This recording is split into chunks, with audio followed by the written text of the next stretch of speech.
कहानी है एक साधु महाराज की जो भगवान की सच्चे मन से पूजा करते थे। एक दिन उस साधु महाराज की मौत हो जाती है।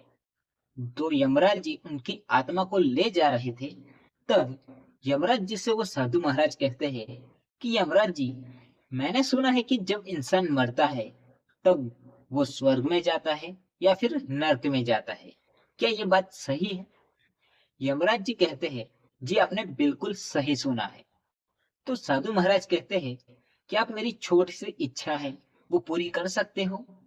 यमराज जी कहते हैं, जी बिल्कुल कर सकता हूँ। मुझे स्वर्ग और नर्क दोनों देखने हैं। क्या आप दिखा सकते हैं? तो यमराज जी कहते हैं, जी बिल्कुल दिखा सकता हूँ। तो चलिए मेरे साथ। सबसे पहले वो नर्क में जाते हैं। वहां जाकर देखते हैं कि वहां के लोग दुखी हैं, परेशान हैं, भूख के मारे रो रहे हैं।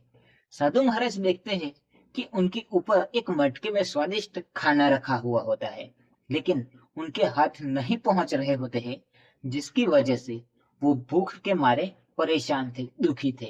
अब उसके बाद वो स्वर्ग में जाते हैं। वहां जाकर देखते हैं कि वहां का माहौल एकदम अलग था। सब लोग बहुत खुश थे, आनंद थे, प्रसन्न थे। तो साधु महाराज उन लोगों से पूछते हैं कि आप इतने खुश क्यों हुए? नरक में तो सारे लोग परेशान है, दुखी है, भूख के मारे रो रहे हैं।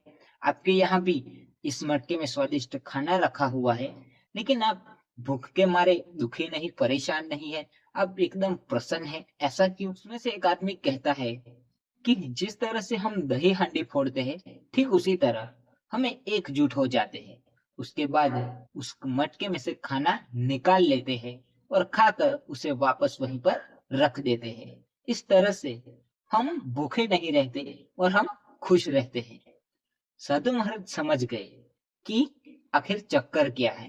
तो दोस्तों, ये छोटी सी कहानी हमें ये सिखाती है कि ऊपर वाला जो है सबको समान परिस्थिति देता है, लेकिन डिपेंड ये करता है कि हम उस परिस्थिति को देखते कैसे हैं, हमारा देखने का नजरिया कैसा है।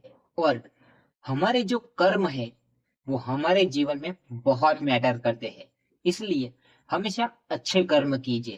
दोस्तों, आई होप कि इस छोटी सी कहानी से आपको कुछ तो वैल्यू मिली होगी, कुछ तो सीखने को मिला ही होगा। तो मिलते हैं अगली कहानी में। और जाते वक्त इतना ही कहूंगा कि काम करो ऐसा कि लोग करना चाहे आपके जैसा।